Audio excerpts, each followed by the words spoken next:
तो मेरा class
good evening आप सभी लोगों को।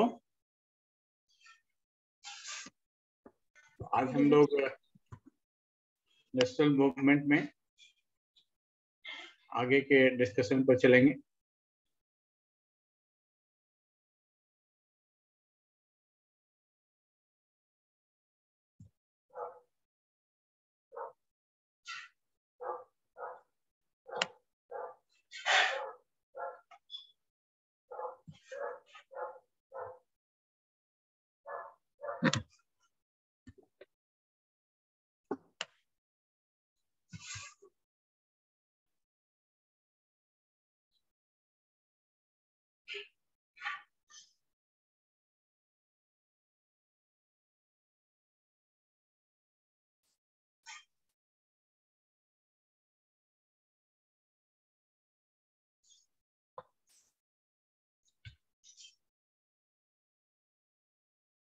तो हम लोगों ने कल कांग्रेस की स्थापना तक की घटनाओं के बारे में बात की थी। कांग्रेस की स्थापना के बारे में कई तरह की बातें आपने पहले से पढ़ी भी होगी कि इसकी आलोचना की जाती है कि इसकी स्थापना किस प्रकार से अंग्रेजों के नेतृत्व में हुई या अंग्रेज इसमें प्रमुख भूमिका में थे। और आने वाले समय में जो कांग्रेस का जो शुरुआती कार्यक्रम रहा, उन कार्यक्रमों में मुख्य रूप से वो एक ब्रिटिश सत्ता को लेजिटिमेसी देने के हिसाब से काम कर रही थी, यानी उनसे वो मांग कर रही थी, उनको लेजिटिमेट मानते हुए। वैसे इसमें कोई बुराई की बात नहीं थी, क्योंकि जो स्थिति उन समय उन लोगों की थी, उस हिसाब से सबसे सुटेबल वही बात थी। कहने का अर्थ है कि जब तक आपके पास एक ब्रॉड मास बेस नहीं हो जाता है, तब तक आप किसी बड़े मुद्दे पर अंग्रेज सरकार को घेरने की स्थिति में नहीं होते। तो वैसे समय में आप अधिक से अधिक उनके सामने जो तार्किक तरीके से जो मुद्दे आपको उठाने चाहिए, वो मुद्दे ही आप उठा रहे थे। तो इस समय के कुछ बयान दर्ज किए गए हैं जो कांग्रेस के अध्यक्षीय भाषण में, जैसे बदरुद्दीन तैयब जी ने कहा कि कांग्रेस भारत के विभिन्न समुदायों के प्रतिनिधियों से बनी है। ये प्रारंभिक कांग्रेस की समावेशी प्रकृति को दर्शाता है, जिसका उद्देश्य किसी विशिष्ट वर्ग या समूह के बजाय सभी समुदायों के हितों का प्रतिनिधित्व करना है। कांग्रेस ने कई मांगे उठाई, जिसमें न्यायपालिका को कार्यपालिका से अलग करना, शस्त्र अधिनियम को निरस्त करना, बोलने की अभिव्यक्ति की स्वतंत्रता शामिल थी। उन्होंने आर्थिक मुद्दों को भी संबोधित किया, जैसे गरीबी, अकाल, भू राजस्व, भोजन की कमी, वनवासियों की पीड़ा पर ब्रिटिश शासन का नकारात्मक प्रभाव। ये दलीलें दर्शाती हैं कि कांग्रेस व्यापक मुद्दों को संबोधित करना चाहती थी और समग्र रूप से भारत की बेहतरी की वकालत करती थी।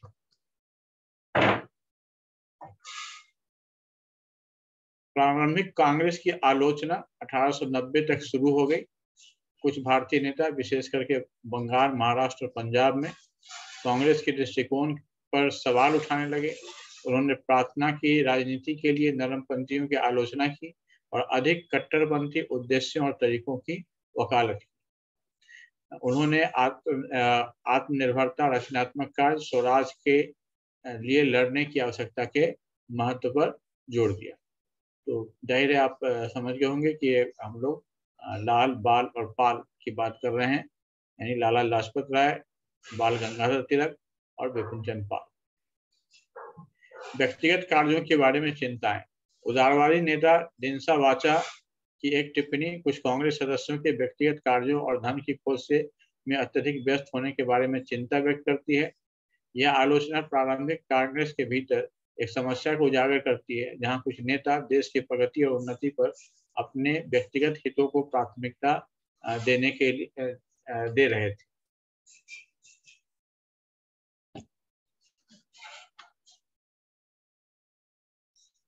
बंगाल का विभाजन। बंगाल के विभाजन में संक्षेप में बताया गया है कि जिसे भारत अंग्रेजों ने प्रशासनिक सुविधा के उपाय के रूप में उचित ठहराया था। हालांकि कई लोगों ने इसे बंगाली राजनेताओं के प्रभाव को कम करने और बंगाली लोगों को विभाजित करने के लिए जानबूझकर किए गए एक प्रयास के रूप में देखा। ऐसा माना जाता था कि विभाजन स्थानीय आबादी की भावनाओं और आकांक्षाओं पर विचार करने के बजाय ब्रिटिश अधिकारियों और व्यापारियों के हित की पूर्ति के लिए किया गया था। तो ये कुछ सार संक्षेप थे। 1887 में कांग्रेस के अध्यक्ष के रूप में बदरुद्दीन तैयब जी के संबोधन के अनुसार कांग्रेस निम्नलिखित प्रतिनिधियों से बनी थी। इस प्रश्न को हम लोग देखते हैं।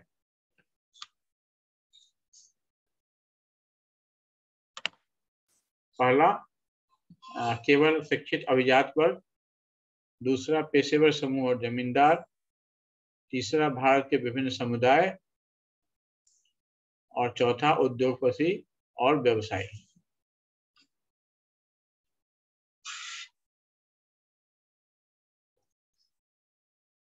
थोड़ी इसमें कुछ बात है, थोड़ा सोच के उत्तर दीजिएगा।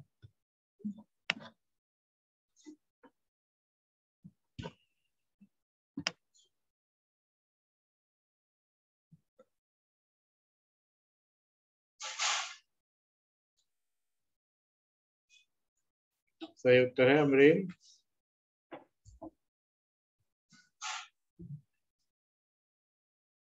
आगे जी क्वेश्चन एक बार फिर पढ़ लीजिए। 1857 में कांग्रेस के अध्यक्ष बदरुद्दीन तैयब जी ने क्या कहा?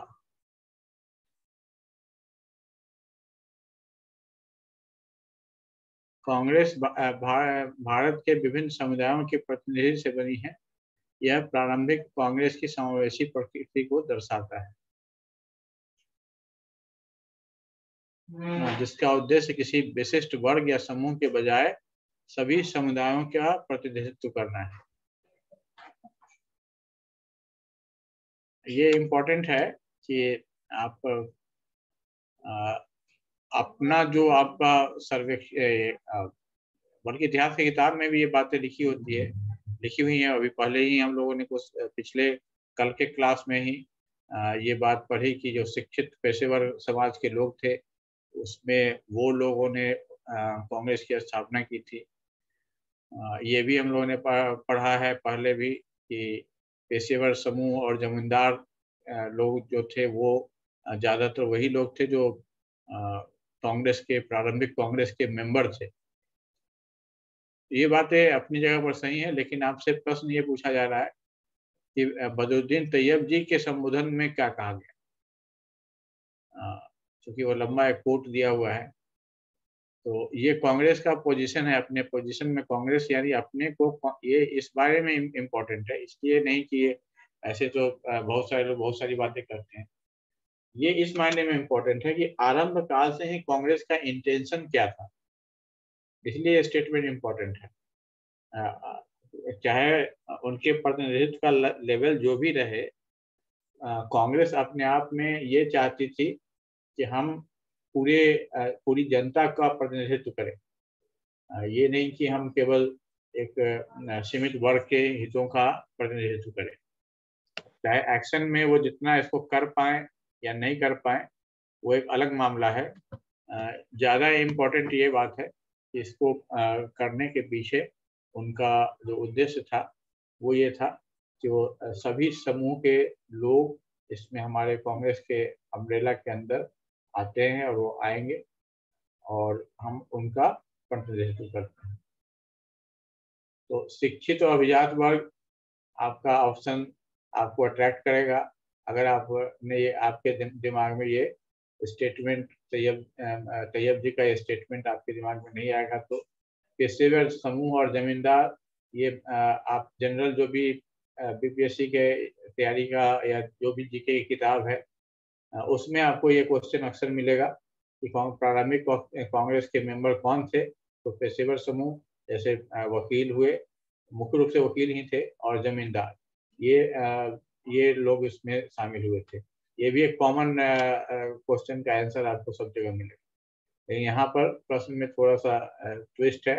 वो ट्विस्ट इतना ही है कि बदरुद्दीन तैयब जी के संबोधन के अनुसार 1887 में कांग्रेस के अध्यक्ष के रूप में अध्यक्षीय भाषण में उन्होंने जो बात कही, उसके हिसाब से कांग्रेस के प्रतिनिधि कौन लोग थे। तो उन्होंने उसमें बात कही कि भारत के विभिन्न समुदाय के लोग इसके प्रतिनिधि हैं। तो इसलिए इस पर ध्यान देना है। ये तो मैंने आपको बता दिया, बहुत ही आसान सवाल है और कुछ आसान सवाल भी कर लेना चाहिए। तो वे कौन से नेता थे जिन्होंने नरमपंथियों की प्रार्थना की राजनीति के लिए आलोचना की और आत्मनिर्भरता और रचनात्मक कार्यों की वकालत की? Who were the leaders who criticized the moderates for politics of prayer and advocated self reliance and constructive work. Badruddin Tyabji, Dinshaw Wacha, Bipin Chandrapal, Bal Gangadhar Tilak, Lala Lajpat Rai, guardian and officials, Indian industrialist and businessman. आसान सवाल है, सही आप लोगों ने जवाब दिया। आदित्य, निशा। अंग्रेजों ने कांग्रेस का विभाजन क्यों किया?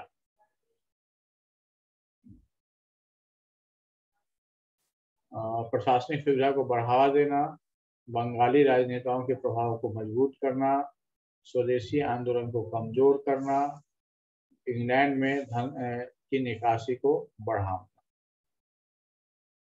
इंग्लैंड में धन की निकासी को बढ़ाना। कांग्रेस का विभाजन बंगाल का विभाजन क्यों किया?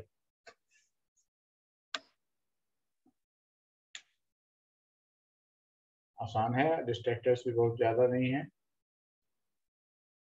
आदित्य, आपने सही जवाब दिया।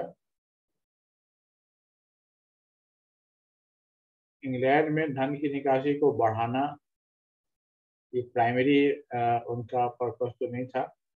बढ़ाना तो उनका एक लगातार पर्पस रहता ही था, लेकिन यहाँ बंगाल के विभाजन से उसका कोई सीधा संबंध नहीं है। बंगाली राजनेताओं के प्रभाव को मजबूत करना, मुस्लिम लोगों के मुस्लिम जो दक्षिण ये पूर्वी बंगाल के जो नेता थे, उसके कॉन्टेक्स्ट में अगर बात होती तो उन लोगों का डिमांड था कि कलकत्ता पश्चिमी क्षेत्र से हमें अलग कर दिया जाए, ताकि हमारा ये क्षेत्र जो है सो हमारे प्रभाव में रहे। तो अब तीसरा है स्वदेशी आंदोलन को कमजोर करने के लिए। पूनम ने आपने ये ऑप्शन चुना।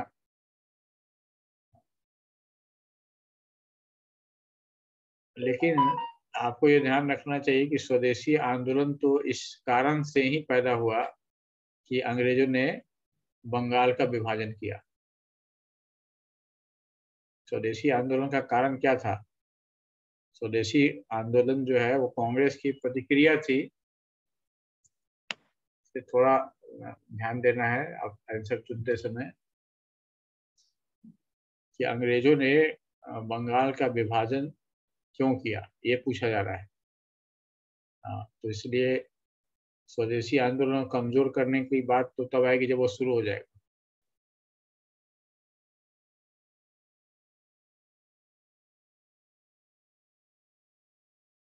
तो इसका उत्तर हो गया वही, इसका उत्तर हो गया प्रशासनिक सुविधा को बढ़ावा देना। उनके अंग्रेजों का तर्क यही था, उन्होंने तर्क के रूप में यही दिया कि प्रशासनिक सुविधा को बढ़ावा देना। तो वास्तविक कारण अगर वो ऑप्शन होता, वास्तविक कारण तो बंगाली जो राजनेता थे उनके शक्ति को तोड़ना उनका एक उद्देश्य था। और जो मुस्लिम लीग की तरफ से, मुस्लिम लीग का मतलब है कि मुस्लिम लीग तो उस समय नहीं था, मुस्लिम जो शासक थे जो अब वर्तमान बांग्लादेश के क्षेत्र में, वो उनका एक डिमांड था कि हमारे क्षेत्र में से जो पश्चिमी बंगाल के लीडर्स हैं उनका प्रभाव खत्म हो जाए। प्रारंभिक कांग्रेस ने अपनी मांगों में किन आर्थिक मुद्दों को संबोधित किया? आर्थिक स्थिरता के लिए ब्रिटिश शासन को बढ़ावा देना, आर्थिक विकास के लिए यूरोप से निर्यात का विस्तार, किसानों और जमींदारों के समर्थन के लिए भू राजस्व में वृद्धि, राजस्व में कमी, सैन्य व्यय में कटौती, सिंचाई के लिए अधिक धन। तो काफी आसान डिस्ट्रैक्टर्स हैं, जल्दी से बता दीजिए। प्रारंभिक कांग्रेस में अपने किन आर्थिक मुद्दों को संबोधित किया?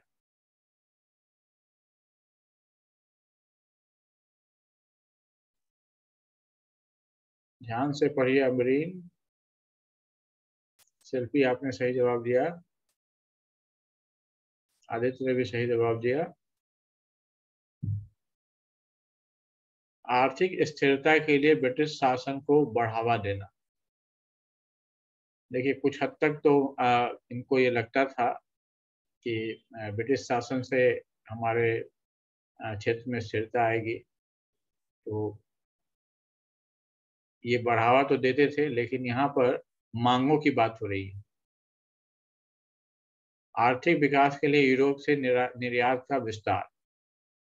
यूरोप में निर्यात का विस्तार मतलब भारत से यूरोप में चीजें भेजी जाए।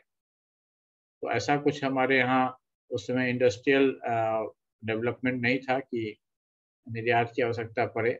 बाद में ये डिमांड जो है, जब गांधी के समय में गांधी की तरफ से ये बातें उठने लगी थी कि जो भारतीय लोगों का जो प्रोडक्ट है उसके लिए यूरोप का मार्केट खोला जाए।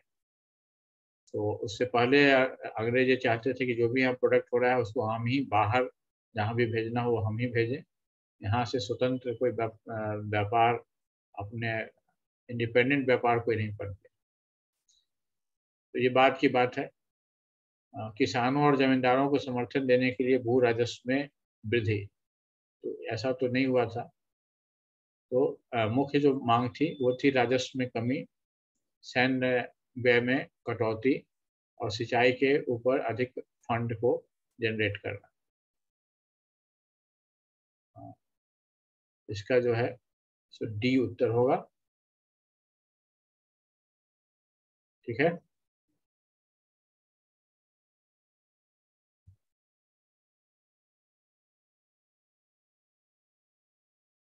प्रारंभिक कांग्रेस का उद्देश्य ब्रिटिश शासन की अन्यायपूर्ण प्रकृति के बारे में जन जागरूकता विकसित करना था। भाषणों और प्रकाशनों के माध्यम से जनता का समर्थन जुटाना, स्वतंत्रता और न्याय के ब्रिटिश आदर्शों को बढ़ावा देना, व्यक्तिगत गतिविधियों और धन संचय पर ध्यान केंद्रित करना, ब्रिटिश अधिकारियों और व्यापारियों से समर्थन मांगना। तो बहुत ही आसान डिस्ट्रैक्टर्स हैं।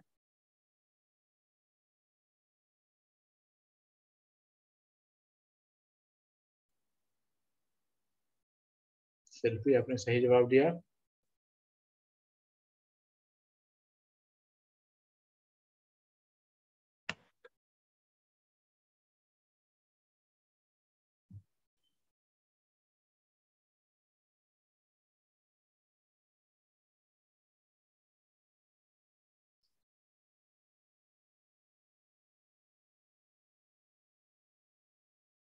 प्रारंभिक कांग्रेस का उद्देश्य ब्रिटिश शासन की अन्यायपूर्ण प्रकृति के बारे में जन जागरूकता विकसित करना था।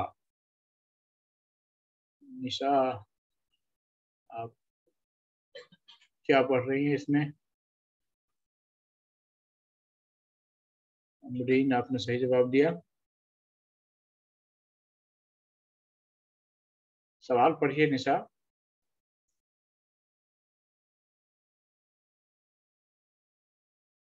कोई डिस्ट्रैक्टर ऐसा नहीं है कि आपको उसमें उलझ सके। जन जागरूकता विकसित करना था।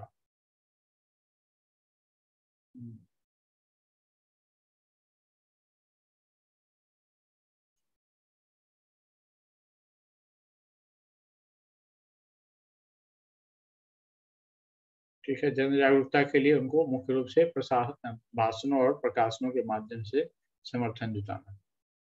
कांग्रेस की स्थापना में अधिकारियों का सहयोग, वो भी रिटायर्ड अधिकारी का सहयोग था, लेकिन उससे यहाँ कंफ्यूजन हो रहा है।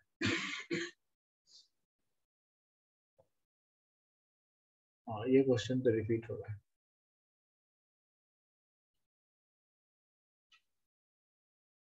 प्रारंभिक कांग्रेस के संबंध में दिनसा वाचा की टिप्पणी ने क्या उजागर किया? कांग्रेस पूरी तरह से पेशेवर समूहों और जमींदारों के हित पर केंद्रित थी। कांग्रेस अपनी मांगों और लक्ष्यों को प्राप्त करने में सफल रही। कुछ कांग्रेसी नेताओं की रुचि देश की प्रगति से अधिक व्यक्तिगत कार्यों और धन संपदा में थी। कांग्रेस ने भारत के विभिन्न समुदायों की एकता और समर्थन का अभाव था। आसान है डिस्ट्रैक्टर्स।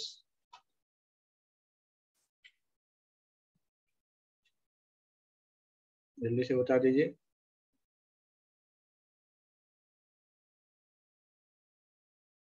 अभी हमने जो पीछे पढ़ा है उसके आधार पर उत्तर देना है तरुषा। अभी हमने जो पीछे रीड आउट किया है ना, उसके आधार पर उत्तर देना है।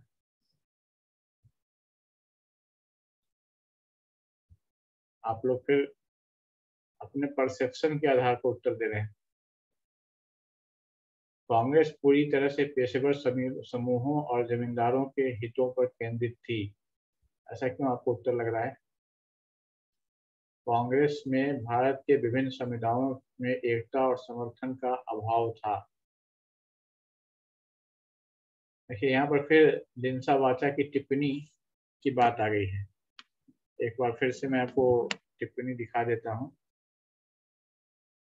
देखिए ये सोर्सेज हैं, है ना। सोर्सेज का इम्पोर्टेंस इस बात में होता है कि ये सोर्स उस समय के बारे में कुछ मूल या बेसिक बात बताते हैं। देखिए व्यक्तिगत कार्यों के बारे में उदारवादी नेता लिंसा वाचा की एक टिप्पणी, जिसमें कुछ कांग्रेसी सदस्य व्यक्तिगत कार्यों और धन की खोज में अत्यधिक व्यस्त होने के बारे में चिंता व्यक्त करती है। यह आलोचना प्रारंभिक कांग्रेस के भीतर एक समस्या को उजागर करती है, जहां कुछ नेताओं को देश की प्रगति और उन्नति पर अपने व्यक्तिगत हितों को प्राथमिकता देने के लिए जाना जाता था। तो ये इसका पार्ट है जिसके बेस पर ये प्रश्न है। इतिहास में आजकल इस बात पर इम्पोर्टेंस बढ़ रहा है कि जो ओरिजिनल सोर्सेज से कुछ चीजें निकाल करके और उन सोर्सेज को रेफर किया जाए। तो अब ये एक तरह से दिखाता है कि उस समय जो लोग थे उन लोगों के बीच में हर तरह के लोग थे। ऐसा नहीं है कि सब के सब एक तरह के अभिरुचि लेने वाले लोग थे। एक रूप से वो राष्ट्रीय हित को सब सर्वोपरि रखने वाले लोग थे। उनके व्यक्तिगत जो लक्ष्य थे वो भी उन पर ज़्यादा हावी थे। ऐसे भी कई नेता उस समय में भी, जब प्रारंभिक स्थापना हो रही थी, उस समय में भी ऐसे नेता थे।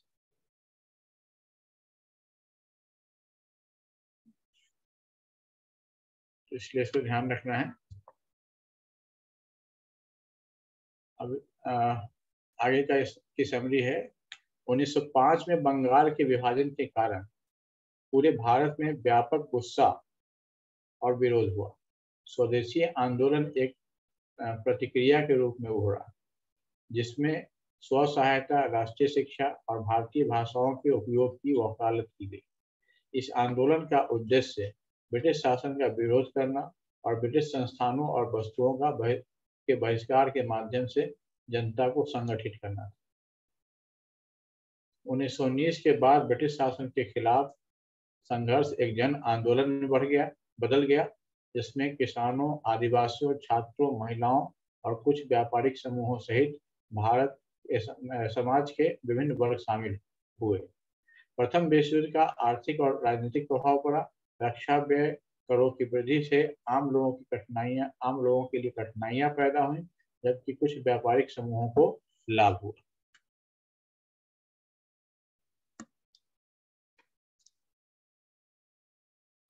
राजनीतिक घटनाक्रम में उस समय 1906 में अखिल भारतीय मुस्लिम लीग का गठन किया गया, जिसने बंगाल के विभाजन का समर्थन किया और मुसलमानों के लिए अलग निर्वाचन क्षेत्रों की वकालत की।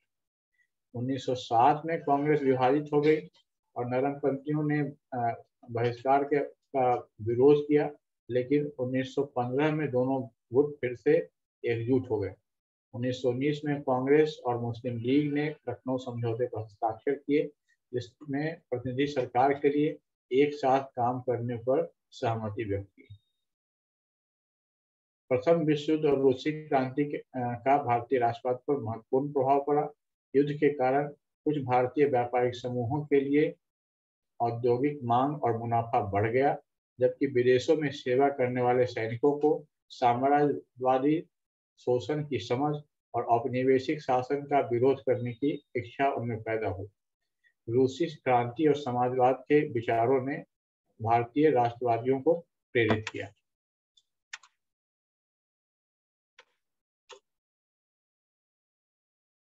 तो अब ये कुछ आसान से प्रश्न हैं। स्वदेशी आंदोलन को किस घटना की प्रतिक्रिया माना जाता है?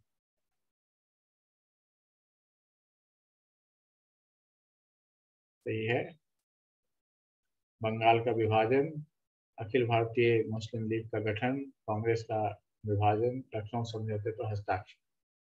तो ये तो आसान प्रश्न था, बंगाल का विभाजन। किस समूह ने बंगाल के विभाजन का समर्थन किया? नरमपंथी, रेडिकल्स, अखिल भारतीय मुस्लिम लीग, कांग्रेस। असल में रेडिकल्स और नरमपंथी भी कांग्रेस में है। सही है, आसान क्वेश्चन था।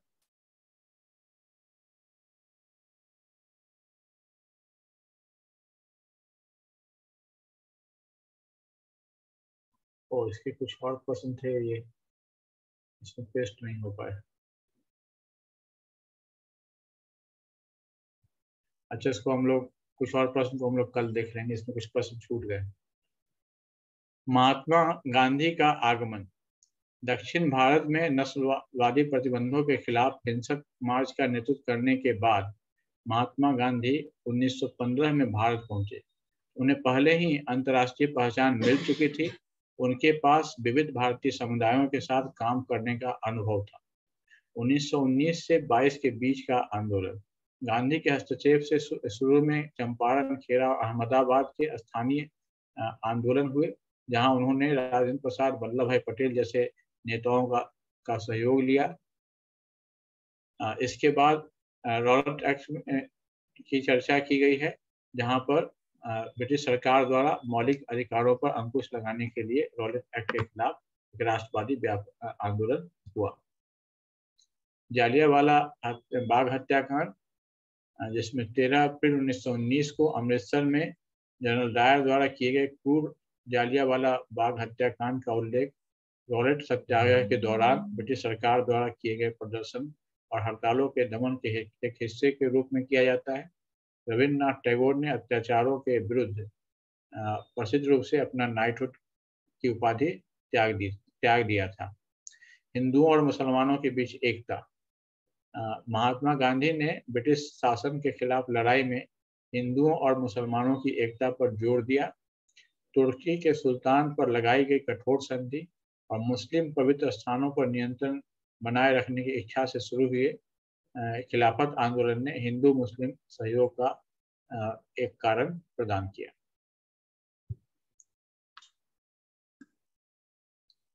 असहयोग आंदोलन। गांधी जी ने असहयोग आंदोलन का आह्वान का समर्थन किया, जिसमें 1921 और 22 में गति पकड़ी। हजारों छात्रों ने सरकार नियंत्रित स्कूलों को छोड़ दिया। वकीलों ने अपनी प्रैक्टिस छोड़ दी। ब्रिटिश उपाधियां वापस कर दी गई। विदेशी कपड़े के आयात में भारी कमी आई। बड़ा हिस्सा भयानक विद्रोह के कगार पर था और आबादी के बीच असंतोष और स्वतंत्रता की इच्छा बढ़ रही थी।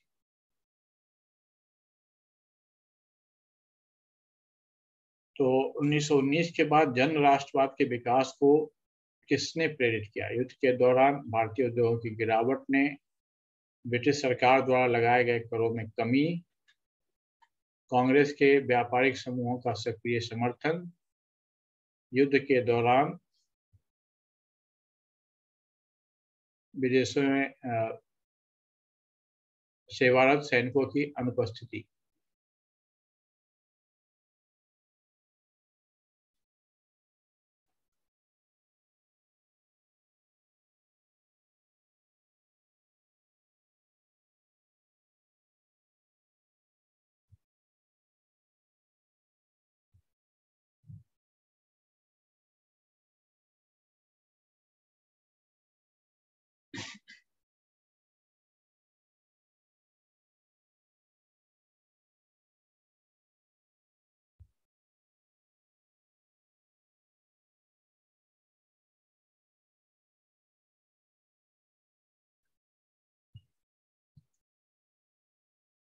इसमें 1 मिनट, प्रश्न में थोड़ा मिस्टेक है।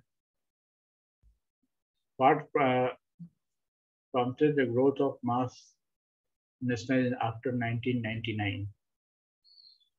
युद्ध के दौरान भारतीय उद्योगों में गिरावट। तो ये भारतीय उद्योगों को बढ़ावा मिला था, ये तो नहीं होगा। ब्रिटिश सरकार द्वारा लगाए गए करों में कमी में तो वृद्धि हुई थी। ये गलत हो गया है यहाँ। ये करों की वृद्धि, ये वृद्धि यहाँ होनी चाहिए। इंक्रीज की जगह पर डिक्रीज लिखा गया है।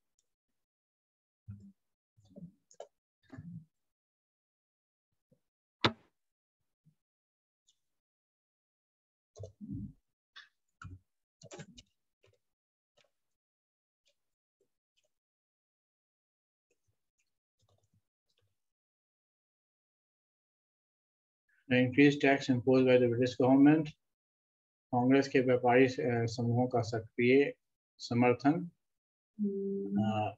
युद्ध के दौरान विदेश में सेवारत सैनिकों की अनुपस्थिति।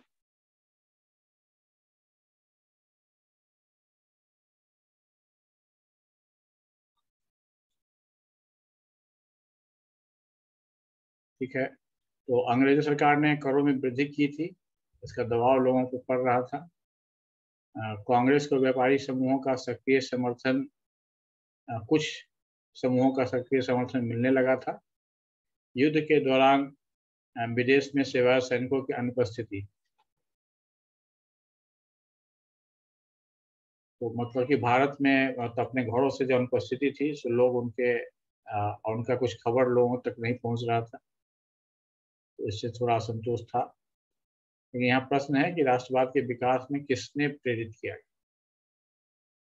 कौन सा एक फैक्टर बना। तो राष्ट्रवाद का विकास कॉमन लोगों के इसमें कॉन्टेक्स्ट में है। उस समय में जो टैक्सेशन किया जा रहा था, तो लोगों को ये लग रहा था कि अंग्रेज अनावश्यक रूप से हम लोगों को एक ऐसे लड़ाई में, जिसका कि हमसे जिस लड़ाई का कोई वास्ता नहीं है, उस लड़ाई में हम लोगों को अनावश्यक रूप से घसीटा जा रहा है, जिसमें हमारे जो यहाँ के लोग हैं उनको भी लिया जा रहा है, उनको भी वो भी मर रहे हैं, उनकी कोई खबर नहीं है, विदेश में उनको भेज दिया गया है। और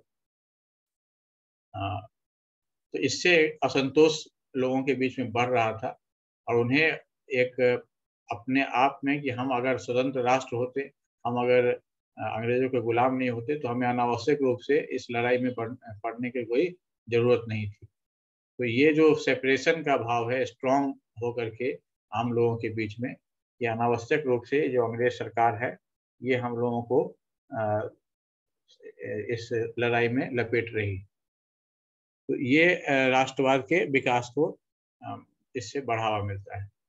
कांग्रेस को व्यापारिक समूहों का सक्रिय समर्थन इसमें मिला था कुछ समूहों का, लेकिन ये उत्तर इसलिए नहीं होगा क्योंकि ये सवाल है कि जन राष्ट्रवाद को विकास में किसने प्रेरित किया। ये जन की बात कर रहा है, मास नेशनलिज्म, उसकी बात कर रहा है। तो इसलिए इसमें जो बहुत ज्यादा ये है, ये वो नहीं होगा।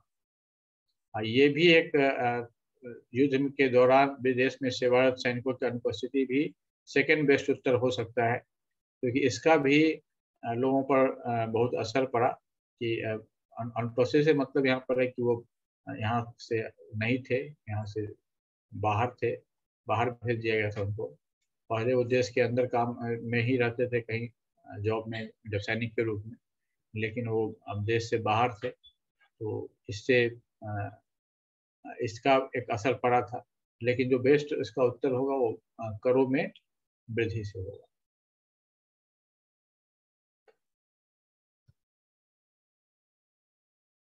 गांधी दक्षिण अफ्रीका से भारत किस वर्ष आए? ये तो बहुत आसान है, ऑप्शंस बहुत आसान, बता दीजिए। हाँ, ठीक है, 1910, 1915, 1920, 1925 तो क्लियर है इसमें।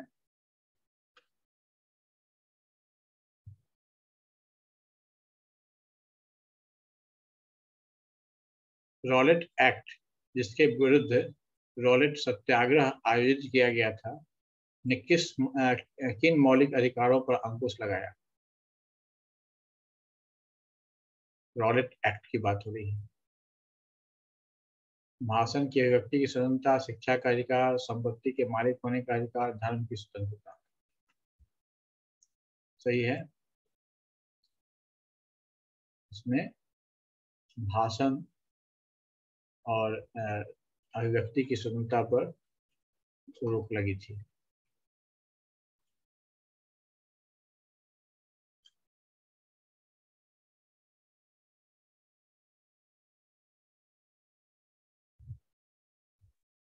ठीक है, ठीक है, सब लोगों ने सही उत्तर दिया।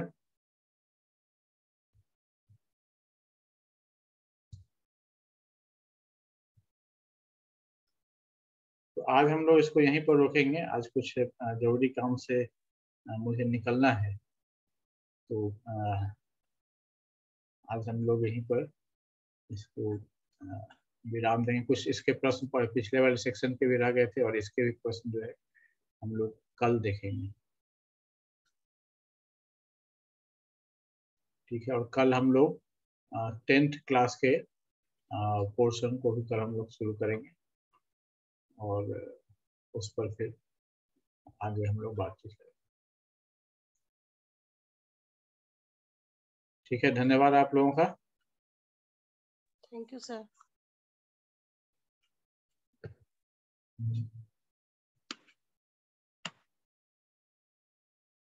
काव्या, तरुषा, अमरीन, पूनम, निशा, आप सब लोगों का धन्यवाद। Thank you.